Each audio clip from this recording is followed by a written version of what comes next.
Oh, no more water line, huh? Yeah, no more water line along the back cliffs there where everybody made their living trolling for trout. It's awesome to see. So it's at 98% right now? 98.6, less than 1 foot 98.6. to go to be full. Jeez. So it's pretty good. You can just see where Jackrabbit Flats is, over to the Mohawk area. Just so much more surface area to fish.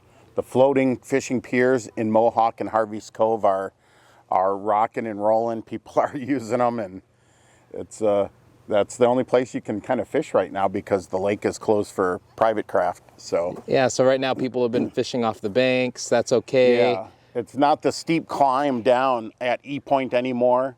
You don't have to navigate too much to get to fishing areas now. Although everybody lost the ability to just walk down the road and fish where they would normally plant the trout, but still, there's so much area now. Now Mohawk becomes really viable to park in the disc golf parking lot and just walk just a short ways. Now you've got all that area that becomes really viable at Mohawk now.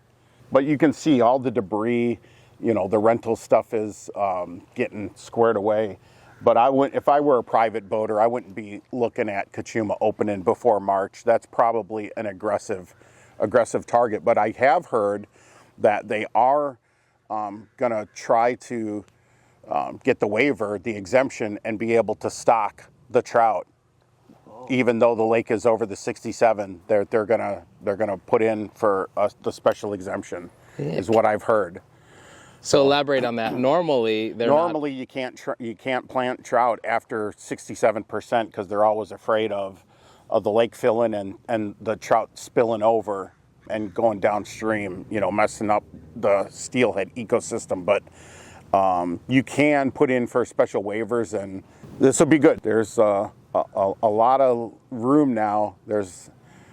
The trout have plenty of places to hide. It's a lot tougher lake to fish at 100% with only 8,000 pounds stocked, as opposed to when it was 35% with 16,000 pounds stocked. So hopefully the state will give them the green light and they can get the trout in before the Derby, because the Derby should be really spectacular this year.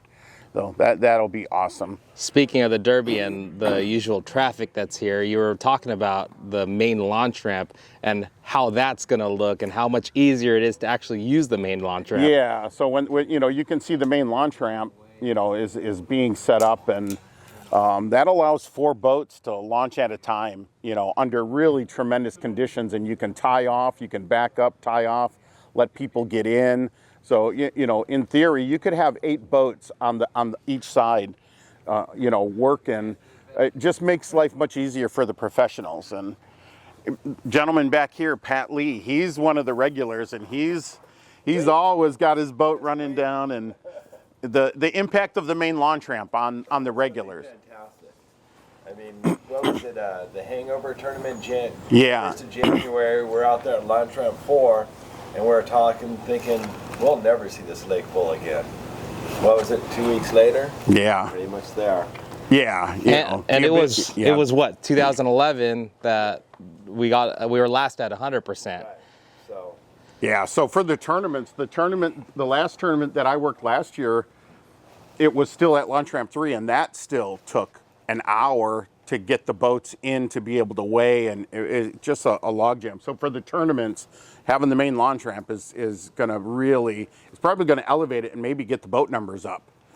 Yeah, shoot, we were talking about it earlier too, how just 4 weeks ago, it was like we had to get a shuttle to take us all the way down. It was probably a 3rd mile to the launch ramp number 3. January 8th, you had to take the shuttle. Number 4. It was number 4. Yeah, and now it's, like Henry was saying earlier too, is that it's under 60 feet of water down there. That is awesome. Crazy. Yeah, it's raised 60 feet, since the rain. Yeah. 60 feet of water with all this, just the wideness of the lake now. It's going to be something. There's so much brush now, probably it's going to be epic bass spawning and crappie spawning, because now there's just, you can see you could have seen the tree limbs that were under here. There's just going to be so much, it's really going to be awesome.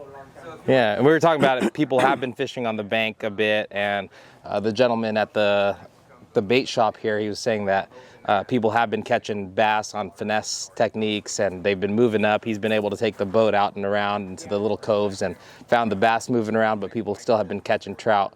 But that's really exciting stuff. It's nice. If you're coming up the hill from Santa Barbara, where you used to get over the bridge, make the turn, and you're like, where's Cachuma? Now you see it. It's really an awesome sight when you're coming up from Santa Barbara, and you see it. And when you're coming from the north side, seeing Harvey's Cove full, and there's always people on that fishing pier now. It's pretty exciting, and it'll be awesome when they open up the gates on the dam and have the water flowing through. That'll be pretty cool too. That'll be a nice sight to see.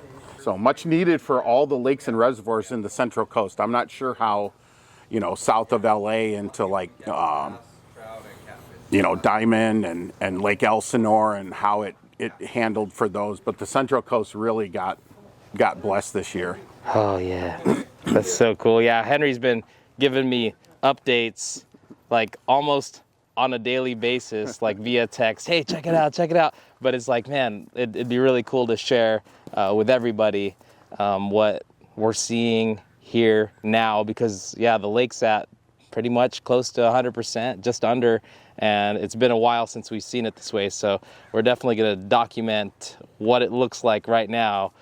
And Henry was actually saying that Launch Ramp 1 should be good for what you're saying, like the next 2 years? Next 2 years, Launch Ramp 1 should be going. Launch Ramp 1's good all the way down to like 70%. So if 15% is given out a year, even 20, that's 2 full years.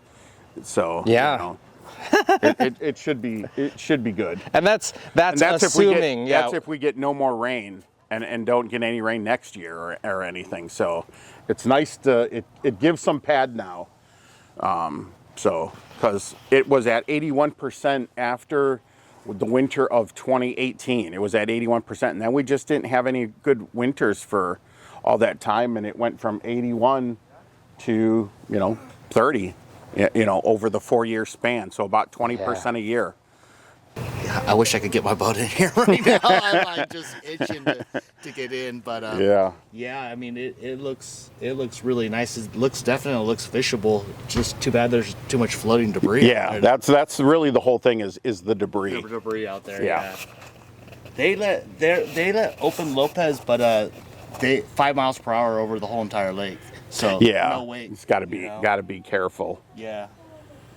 So. But I'm itching, so we'll see what the next 5 to 6 weeks happens, and hopefully we can get back out on the water here. Yeah. No, it comes at a time where all the ocean guys are all bummed out because they can't really be out in the ocean. That's it. I mean, this is the time of year we really fish the lake. The ocean's like, you can't be out there, Yeah, we can't do both actually. Still, like the ocean is pretty tore up, and then you can't even have the lake as a backup plan because you can't even launch. Cachuma's just been the lake that we've been fishing very heavily for bass, trout. Like all year, there's something to target here.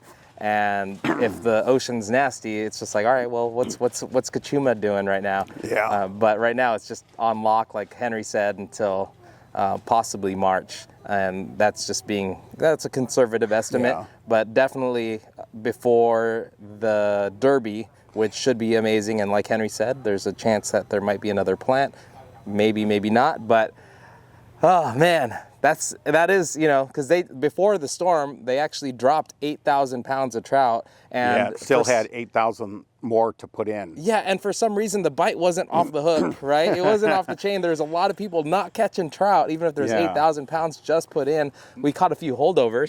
Not us. We found the trout. We did find some, but, it's still, there's a lot of acclimating going on. But now that the lake's at 100%, because we saw it at 30% 4 weeks ago. Like it was just low 30s 4 weeks ago, and then now it's here. So it's a lot of water to cover. So it's still going to be a challenge to fish it, but this lake is just so fun. Anything else that we didn't cover, Henry? No, I think that's it. Just, you know, the Lake Cachuma Instagram post, they do a pretty good job of updating, and that's where I actually saw that they wrote, you know, potential fish plant, you know, stay tuned. And so I'm like, oh, sweet, that's coming from the Cachuma, the officials at Cachuma saying there's the potential. So that's nice to know. Yeah. So, yep, there's the rangers out there just looking for debris. Tell us a little about how they're cleaning up, and you know, there's a lot of debris at the actual dam. There's a lot of debris everywhere, basically. Yeah, I haven't really seen. I think some of this heavy equipment, they're going out there and they're just, you know, kind of bundling it up together, and then they're pushing it either out into the middle and hoping that it sinks, or they're kind of pulling it off. And I mean, they've pulled off over a ton of debris out of the lake already, that's just a tremendous amount of wood. Yeah. You know. Is there a number? Did you mention a number, like how many tons? I thought wood? I read that they've pulled off over 1 ton worth of debris out of Cachuma already. That's a lot, but there's still so much more out there to clear up. Yeah, the gentleman over there at the tackle store said that most of it is just gonna sink eventually. Yeah. All right, guys. Well, hope you enjoyed that, and stay tuned. We're definitely going to have some really cool episodes. 2023 is going to be amazing, and apparently the next couple of years, because we're going to be able to use this ramp. So we'll catch you guys on the next one, but thanks again. We'll see you guys. Peace.